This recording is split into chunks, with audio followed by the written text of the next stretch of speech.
नमो नमः। आज फिर संस्कृत क्लास, और संस्कृत क्लास में आज हम पढ़ेंगे संधि, और संधि का नाम है विसर्ग। कौन सी?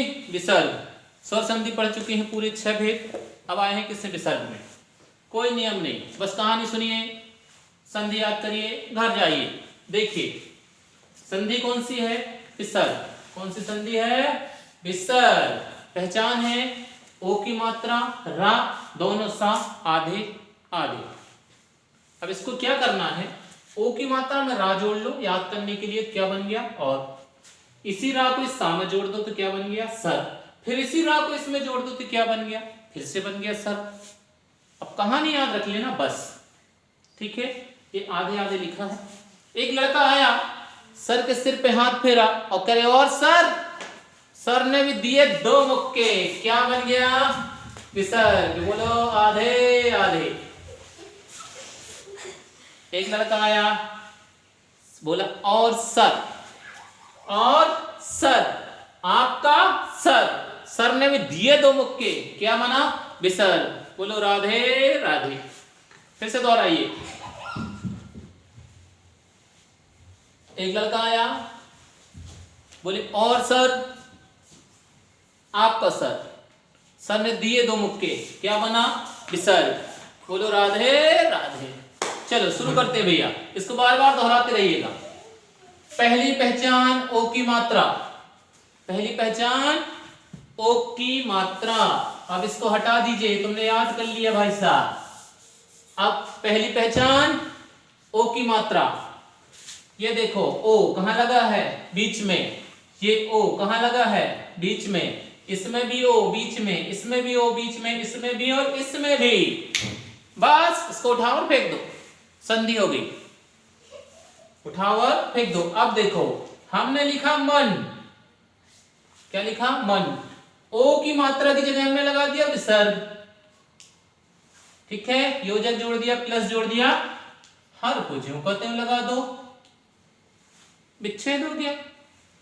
मनोहर में वही करना है, मनोरथ में भी यही करना है। मन लिखा, ओ की मात्रा को उठा के अलग कर दो, उसकी जगह क्या लगा दो? विसर्ग। क्या हो गया? रथ। पुरोहित को देख लीजिए, पहले लिखिए पुर, ओ की मात्रा की जगह क्या लगाइए? विसर्ग। क्या बच्चा? हिता। पुरोहदन हिता, पुरोहिता।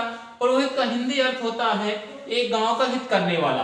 पुर, पुर का अर्थ होता है गांव, जैसे जबलपुर, नरसिंहपुर, नागपुर, कानपुर। ये पुर का अर्थ क्या होता है? गांव। एक गांव का जो हित करता था पहले, वो कहलाता था पुरोहित। वयोवृद्ध, देखो भैया, ये वय ले लिया, ये ओ की मात्रा हमारी क्या है? पहचान है। इसको हटा दो, विसर्ग लगा दो, उसकी जगह क्या कर दो? वृद्ध, ठीक है? ऐसे ही इस पे कर लो, इसको लिखो शाह, ओ की मात्रा लगी है, विसर्ग लगाओ, इसको कर दो अपी, हो गया सायदान, अपी। फिर का लिखो, ओ की मात्रा हटाओ, विसर्ग लगाओ, प्लस क्या बच्चा? अपी। एक नियम अपना पूरा हुआ, बिल्कुल वही नियम दूसरे में लागू होगा, बिल्कुल वैसे ही लिखना है, कोई अंतर नहीं करना है। देखिए लिखा है दुर्जन। अब दुर्जन हम ऐसे लिखते हैं दुर्जन, ठीक है? तो क्या हो गया? दुर्जन। ऊपर मत विसर्ग लगा देना, यहां नहीं लगता दादा कभी, नहीं तो कहीं भी लगा दो,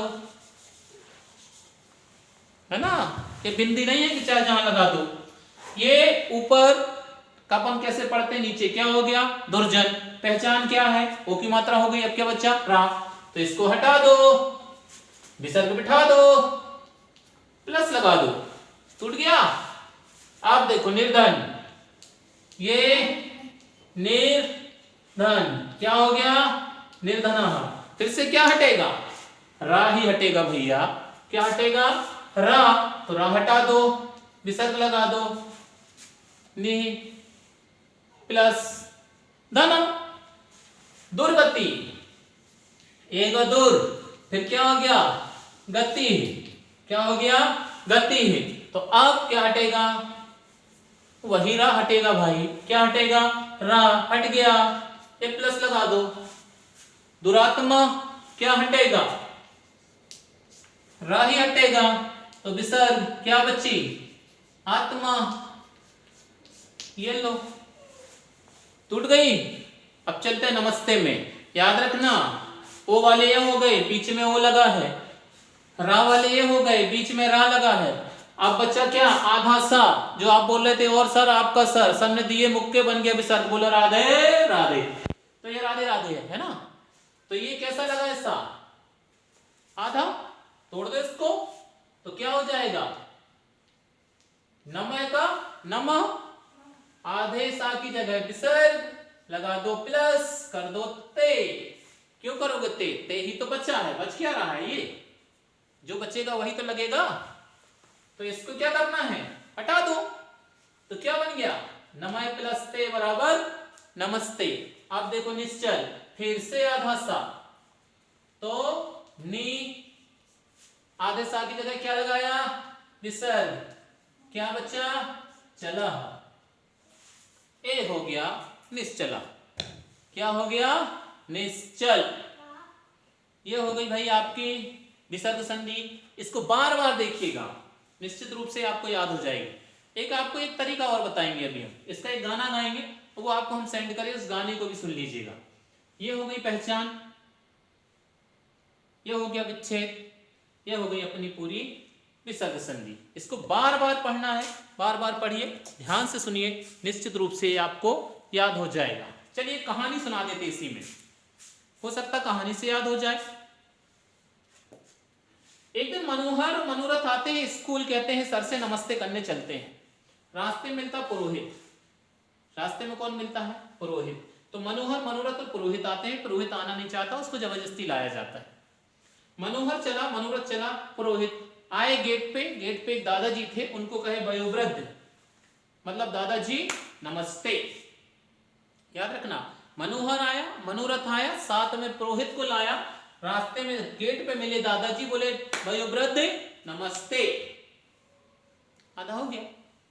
अब जब क्लास में पहुंचे तो सर अपना ईयरफोन लगा के कुछ गाना सुन रहे थे, कुछ सुना नहीं, उन्हें सुन रहे होंगे डीजे वाले, बाबू मेरा गाना बजा दे बजा दे, सुन रहे होंगे।